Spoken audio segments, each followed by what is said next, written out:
man. Thank y'all for tuning in for another episode of In the Paint with Jay.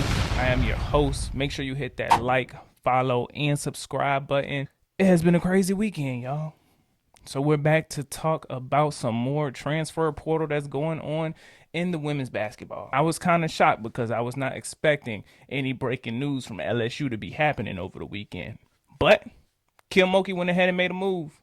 She made a move and grabbed up a player from Florida, Laila Reynolds. So now LSU is officially has Laila Reynolds on their team. Laila Reynolds is a 6'1" guard from Florida. She's tall, she's lanky, she has a good defensive ability. So I can see why Kim Mulkey wanted to go ahead and grab her up because last season they did have a lot of problems when it came to size. So as we know on the first episode that we just touched on, Jada Richard has left. And she was a star point guard for LSU. So now Kim Mulkey is bringing in another guard. Me, personally, this was not the guard that I was looking for to come out of Florida. For some reason, I just feel like LSU is going to grab Florida's guard, Liv McGill. Liv McGill is in the transfer portal as well. And speaking of Liv McGill, I think she is trying to tease these LSU fans because I'm not sure. Yesterday when Laila Reynolds made her announcement that she has committed to LSU, you know, she had a good old photo shoot with Kim Mulkey. She also did a little video for LSU, had fans excited that she committed to the school now. But not too long after all of that started surfacing on social media, Liv McGill put up a post. She put up a post on her IG story of Laila Reynolds excited to be in an LSU jersey. Then she put as her caption, she put "Can I?" with a question mark. What are you alluding to, Liv McGill? Can you what? I don't know what you're asking can I for, but whatever it is, yes, you can. You sure can. If you want to come on over, come on over. We got room for you. We got room for you. And as fast as you are, you can get right into that nice transition offense that Kim Mulkey got going on. I can see you and Michaela Williams and Fawali on a fast break right now. Y'all three going to be dangerous in the transition. So can you? Yes, you can. Come right along.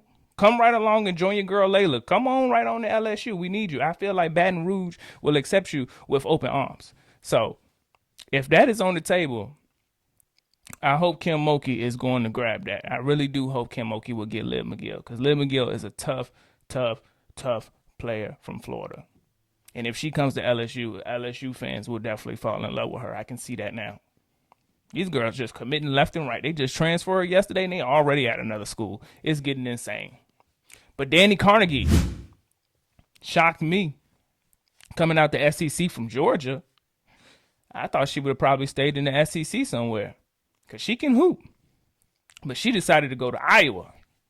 Yes, the Iowa, where Caitlin Clark left. I don't know, y'all. That's not giving a good fit for me. I don't think that's a good fit because why are you over there? You ain't got no business being over there, Carnegie. Once the news hit that Dani was going to Iowa, one person on Twitter, they said she doesn't really fit in with Iowa. She's not the kind of player we're used to. Her stats say she does too much scoring and not enough passing, but we're a pass-first team. That's very debatable. She'll be in the transfer portal next season. I would never send my daughter to this racist fan base. Oh, God, hold on. I didn't think they was going to say that. I just expected her to be in the SEC. I really didn't see her going all the way to Iowa, but who knows? Maybe it's something that we will need to see next year. But some of these players that's leaving to go to these different teams, I'm kind of glad that it's being spread out a little bit from the SEC because we know the SEC is super tough. But when we get to the big conference like the NCAA tournament, shoot, from the first round, I want it to be an amazing game. The first round and the second round that we saw last year was all blowouts. So I'm happy to see some of these girls moving around and probably give some more competition when the NCAA tournament happens. The Paulo Twins. I love the Paulo Twins, y'all. The Paulo Twins from Tennessee. Y'all already know what happened with Tennessee. We don't got to talk about Tennessee too much and what Kim Caldwell got going on over there.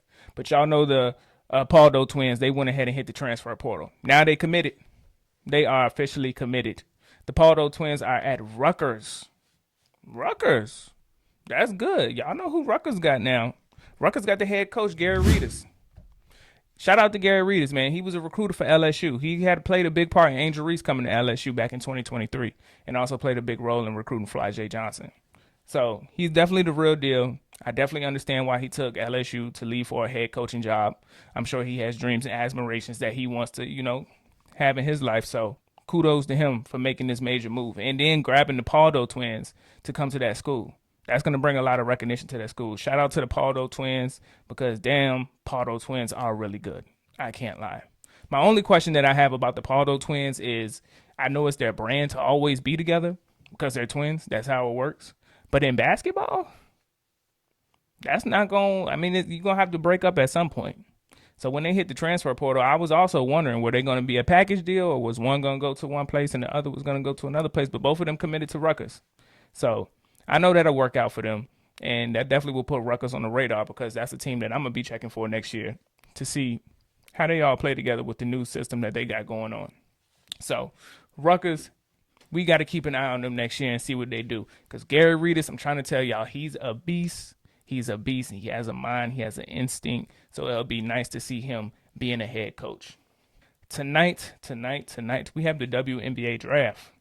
The WNBA draft is happening tonight. You know, our girl Fly J Johnson is gone. You got AZ Fudd in there. You got Raven Johnson in there. And you got Lauren Betts in there. Where are these players going to go? Who's going to go first? Who's going to go top 5? Who's going to go top 10?